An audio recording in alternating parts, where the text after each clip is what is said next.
Welcome to Resiliency Redefined. I'm your host, Robyne, and I am thrilled to share with you information about resiliency, well-being, performance, education, business, parenting, and everything in between. I'm committed to joining you each week to talk about these big ideas and bring them into action, habits, tools, strategies, tactics that allow us to finally uncover what it takes to truly be well. And I'm just so excited that you're here.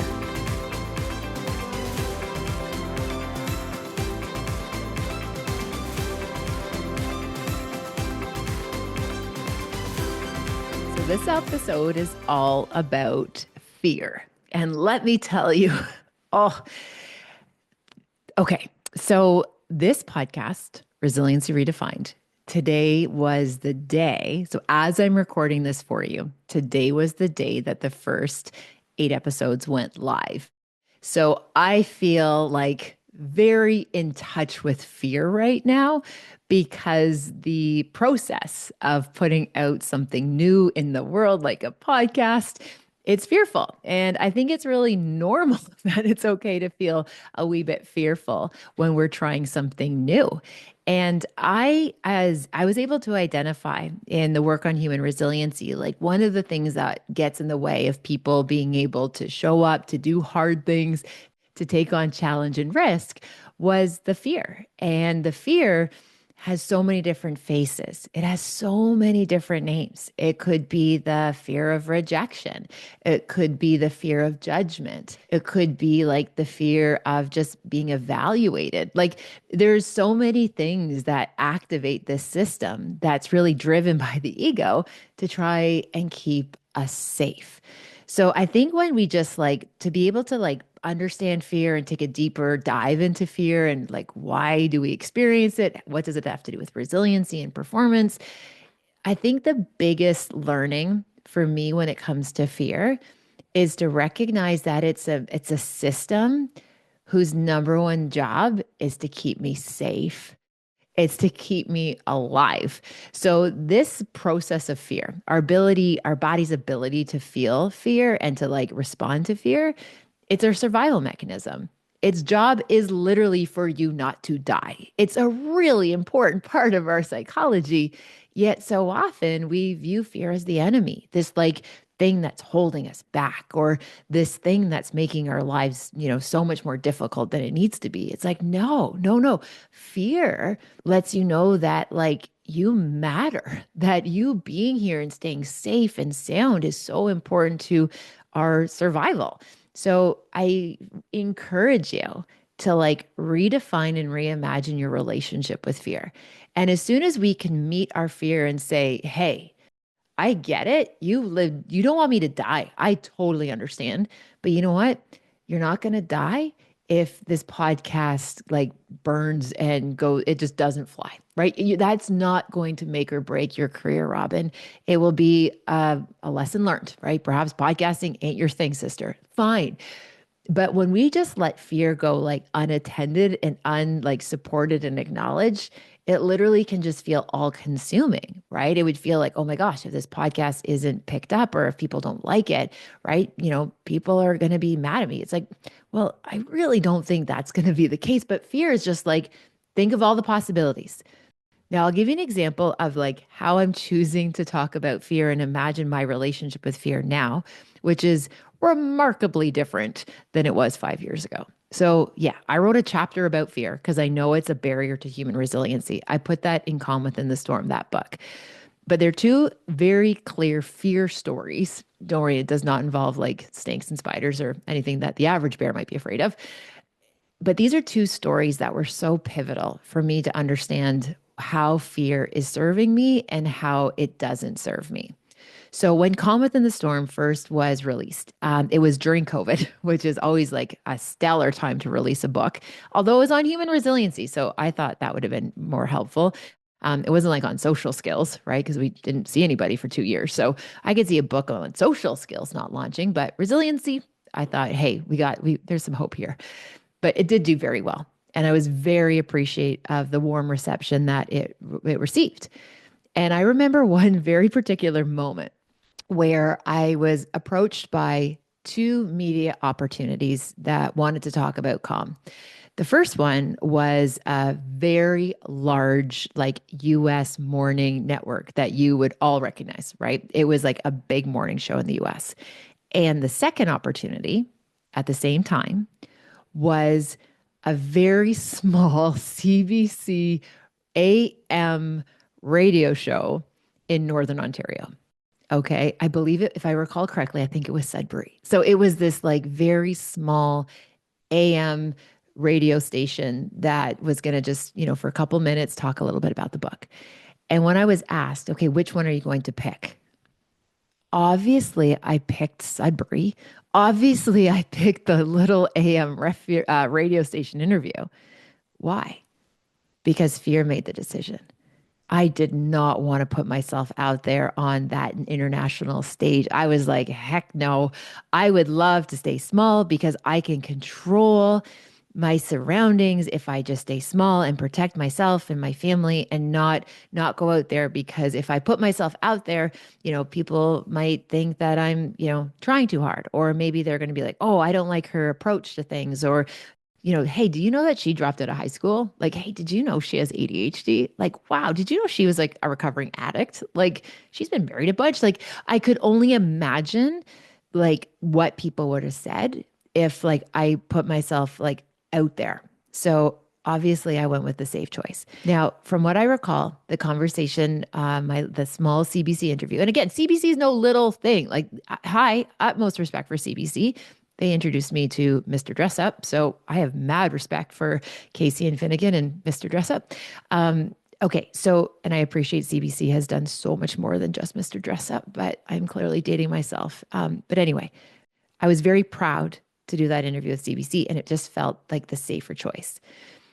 When I got like away from that decision, like, a little while later, and I was remember sitting in a room with a publicist being like, okay, how are we going to get some good traction? And they're like, we really got to get you on a US news show in the morning. I just remember having this moment being like, maybe I could have maybe picked something differently that wasn't fueled by fear back then. That might have perhaps served me a wee bit better. But nevertheless, fear taught me a very important lesson that day, that if you leave me, Robyne, unattended, I am going to perhaps not necessarily pick the decision that's going to get you closer to your goals. So, example of fear number one. So, fear does not let it decide what opportunities that I do. Fear doesn't get to decide that I don't get to launch this podcast because you already had, lots of good things. Why are you pushing the boat with something else? Like, why are you trying to rock the boat? I'm not. I just really want to be of service. And again, I have learned so much from other podcasts. I just want to give back some way. And this is something that is in my lane that I can do. Okay. Second fear story that I want to tell you about. And this, my friends, this is going to be a moment where I'm not glazing Hunter. Okay. A glaze is what they refer to as, like, apparently I like to glaze certain people where I'm like, let me tell you about this person. Hunter, though, I tell you, there's something pretty unique about my firstborn. And I recall it was probably, now it would have been about 6 years ago. I came home from my very safe, secure job in a university setting. And like, I could tell you, I got a piece of paper once a year that told me like my retirement date 40 years from now, right? Like, it was like locked in. As far as we think of jobs being secure, I had security, I had pension, I had benefits, I had opportunity for education. Like, there was a lot going for me in this role, and it served such an important role in my life and the lives of my children for over a decade. Okay, so this is by no means me not appreciating and recognize how important that like solid job was for me for a particular season in my life. However, I got to the point where like I was so burned out. I was like, I just had such a hard time showing up in my work because I experienced, full disclosure, a lot of really difficult leadership pieces. Like, I had some really, really unhealthy, dysfunctional bosses that I had to report to at different times. And like, it wasn't the job, it was how the job was being done that was like literally destroying my soul. I was just in constant fear and just like this feeling that despite me being in this unionized environment, like it was just brutal. And I didn't have anything more to give. And I recall that like I had missed a ton of things with my kids growing up with like cross country meets and like school events because like I was just really kind of held to the structure of this like 8:30 to 4:30, which again, there's so much privilege embedded in a stable job. I'm not acknowledging that. And I just felt smothered by my own life. Anyway, I come home one day and I am in a mood. I am just so distraught. I cried my whole way home because I had another, interaction that went to hell in a handbasket and with this one leader. And I came home in tears. And I tried to do my best to like, patch up the blotchy red snotty cry before I went in the house. But anyway, I came in the house and I sat down and I started to make dinner. So I obviously didn't sit down, but I came in the house. Hunter sat down at this point and I started to make dinner. And he's like, "Hey, mom, come sit with me for a second." And I'm like, "Dude, I got to make dinner. We got to get going." He's like, "Mom, just sit with me." I was like, "Okay." And I sat down and he said, "What's wrong?" And I never wanted my kids to know that I was struggling. Obviously, as parents, we want to protect our kids, but I was just like, "Yeah, that dude at work, we just had a really difficult meeting and I'm just feeling pretty discouraged right now." Right? I felt like that was, age appropriate that I could share with my teenager. And Hunter said to me, he goes, "Hey mom, you told me that when I grow up, I could like essentially be anything that I want to be if I put in the work and had the right attitude." And I'm like, "Yeah, putting in the work and having the right attitude will get you wherever you want to go, I believe, and being kind."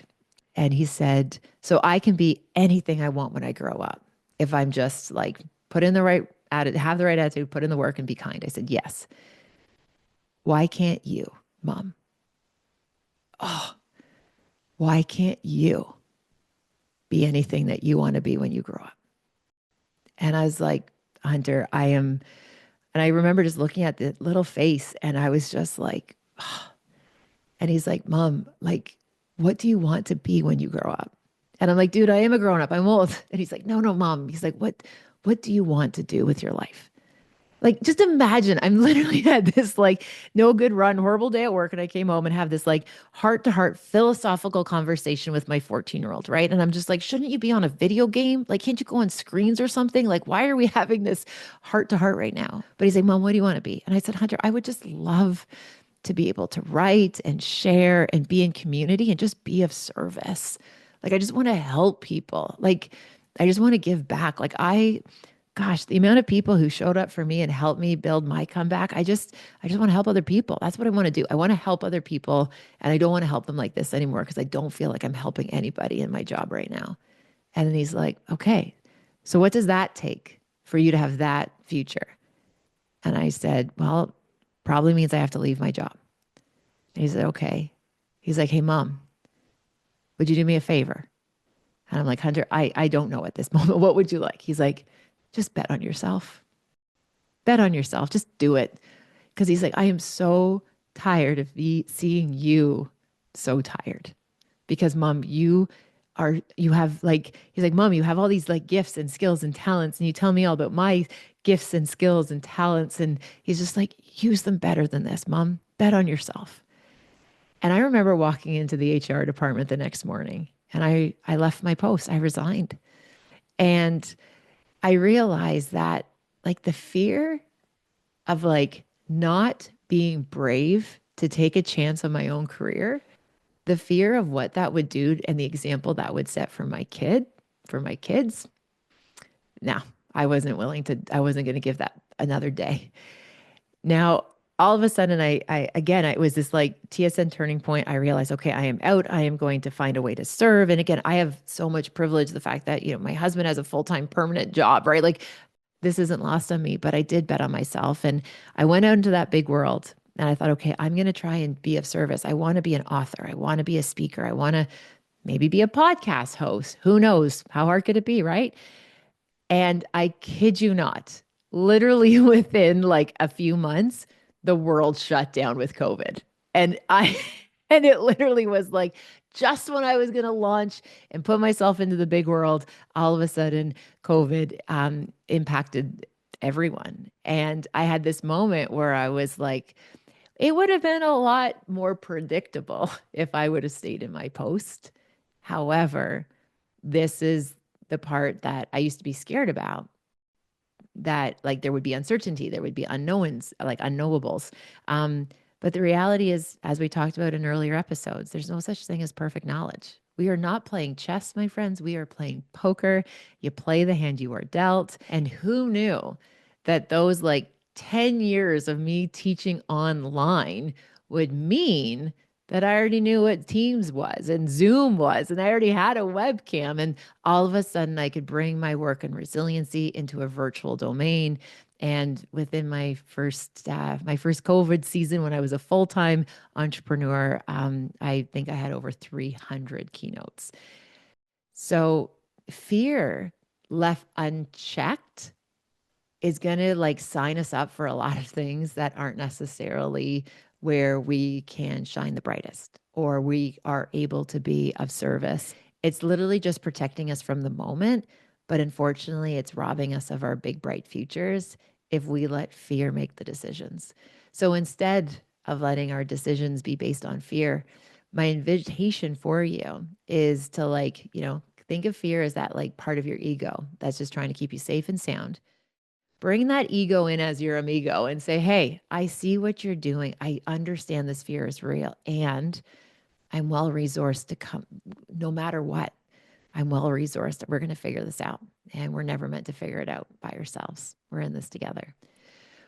Whew, big feels. Okay, last little tidbit on fear. Why is it at nighttime do like these scariest, darkest, biggest fear filled things happen? My friends, it again is our biology. The reason at nighttime everything feels scarier is very much because our resources are depleted. They are drained.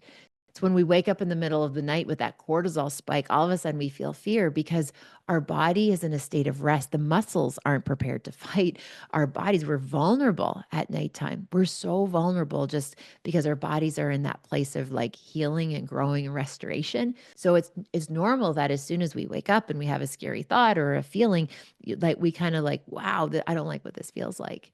But my gentle invitation for you in this one is this: whatever thoughts or big emotions that kind of pop up after, let's say, 8 p.m., don't trust what you think after 8 p.m. Literally just enjoy that time to watch programming, have conversations. I'm a huge advocate of reading at nighttime. Don't trust anything your body perceives after 8 p.m. because you're not resourced at that time to be able to take on the big worries of the world. Don't trust yourself after 8 p.m. Keep yourself safe and sound.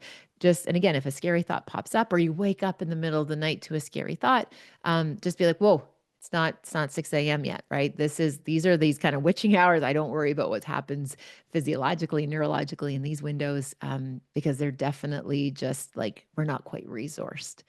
And the last limitation, if you do wake up, like me often, sometimes at 1 and 3 in the morning, when you have those big thoughts and you're having that cortisol spike, my gentle invitation is just to take a moment and put your hand on your heart, take a deep breath in, that slow exhalation out, and count your blessings.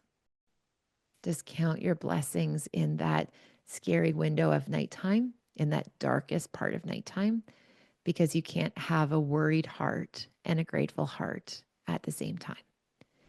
And again, fear is just trying to keep you safe.